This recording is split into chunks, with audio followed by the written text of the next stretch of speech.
Macam tak betul je budak ni. Assalamualaikum warahmatullahi wabarakatuh. Saya Atalan Abdul Rashid dengan NIM 230401177 dari program studi Teknik Informatika Universitas Muhammadiyah Riau tahun 2023. Oke, jadi di sini saya membuat tugas ini untuk memenuhi mata kuliah Hukum Siber dengan dosen mengampu Bapak Mitra Unik. Di sini saya akan menjawab 2 dari 10 pertanyaan yang diberikan. Oke, masuk ke pertanyaan pertama, yaitu dalam konteks keamanan siber dan pencegahan kejahatan daring, sejauh apa batasan kebebasan pendapat online yang diatur oleh Undang-Undang ITE Jilid 2 dapat dianggap sebagai perlindungan yang sah terhadap masyarakat? Jadi di sini saya mengutip dari beberapa sumber, yaitu katadata.co.id dan teknokompas.com. Jadi menurut Undang-Undang ITE Jilid 2, kebebasan berpendapat online memiliki batasan yang berkaitan dengan asas kepentingan umum, keadilan, keseimbangan, dan kepatutan. Hal ini diatur dalam pasal 4 ayat 1 dan 2 yang berbunyi, setiap orang yang menggunakan informasi elektronik dan atau dokumen elektronik wajib menghormati hak asasi manusia, nilai-nilai keagamaan, norma-norma kesopanan, dan ketertiban umum.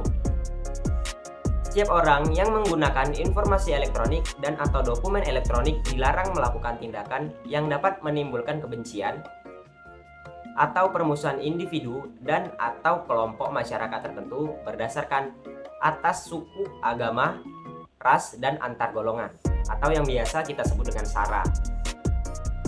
Undang-Undang ITE Jilid 2 ini juga mengatur sanksi pidana bagi pelanggaran batasan kebebasan pendapat online, seperti penyerangan kehormatan atau nama baik orang lain, ancaman pencemaran, penyebaran berita bohong, ujaran kebencian, dan penghinaan terhadap simbol negara. Sanksi pidana tersebut dapat berupa pidana penjara, pidana denda, atau pidana tambahan.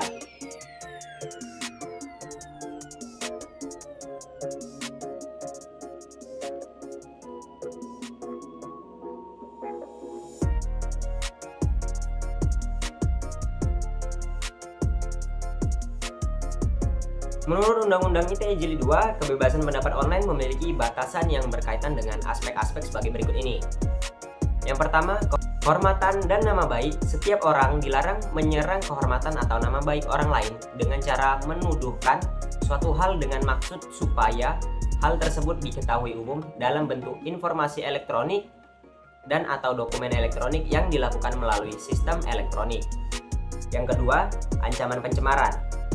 Nah, setiap orang dilarang mendistribusikan atau mentransmisikan informasi elektronik dan dokumen elektronik yang maksud untuk menguntungkan diri sendiri atau orang lain secara melawan hukum dengan ancaman pencemaran atau dengan ancaman akan membuka rahasia, memaksa orang supaya melakukan atau tidak melakukan sesuatu.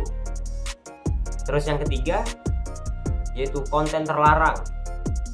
Setiap orang dilarang mendistribusikan atau mentransmisikan informasi elektronik dan dokumen elektronik yang mengandung unsur terlarang. Yaitu ada beberapa poin.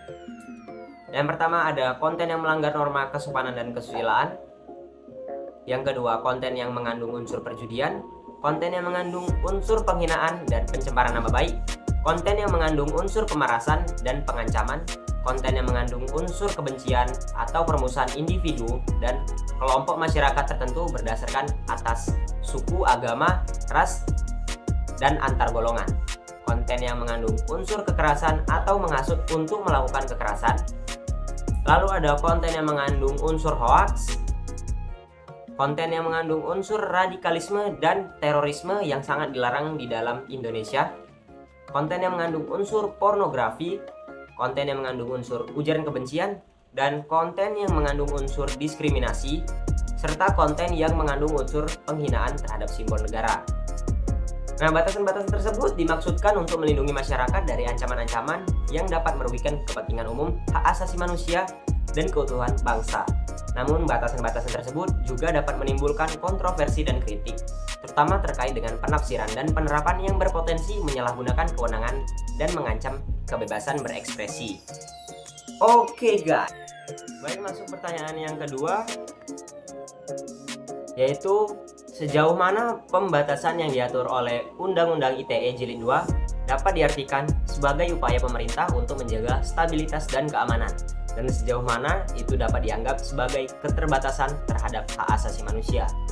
Di sini saya mengutip dari sumber heilau.id dan nasionalkompas.com.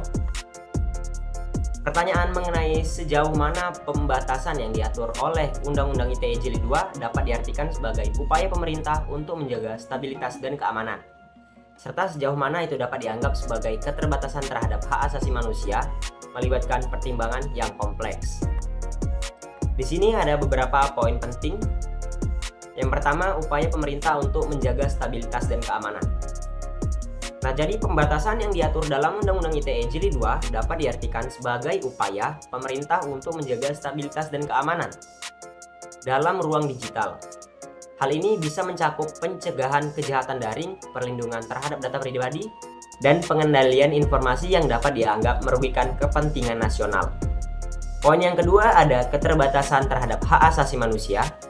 Sebaliknya, beberapa ketentuan dalam Undang-Undang ITE Jilid 2 telah mendapatkan kritik karena dianggap dapat menjadi keterbatasan terhadap hak asasi manusia, terutama dalam hal kebebasan berpendapat dan berekspresi. Pasal-pasal yang dianggap kabur atau dapat diartikan secara luas dapat memunculkan risiko kriminalisasi terhadap opini, kritik, atau ekspresi yang tidak sejalan dengan pemerintah. Penegakan hukum yang tidak proporsional atau diskriminatif dapat merugikan hak-hak individu dan kebebasan berekspresi. Poin yang ketiga, ada keseimbangan antara keamanan dan hak asasi manusia. Jadi pemerintah harus mencari keseimbangan antara menjaga keamanan siber dan melindungi hak asasi manusia. Keterbukaan, dialog, dan keterlibatan aktif dengan masyarakat dapat membantu mencapai keseimbangan ini.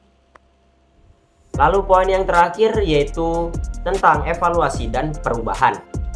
Penting untuk terus-menerus mengevaluasi efektivitas Undang-Undang ITE Jilid 2 ini dalam mencapai tujuannya menjaga keamanan siber sambil memastikan penghormatan terhadap hak asasi manusia. Kritik dan umpan balik dari berbagai pihak, termasuk salah satu kelompok hak asasi manusia, dapat membantu memperbaiki dan mengoreksi ketentuan yang kontroversial atau ambigu.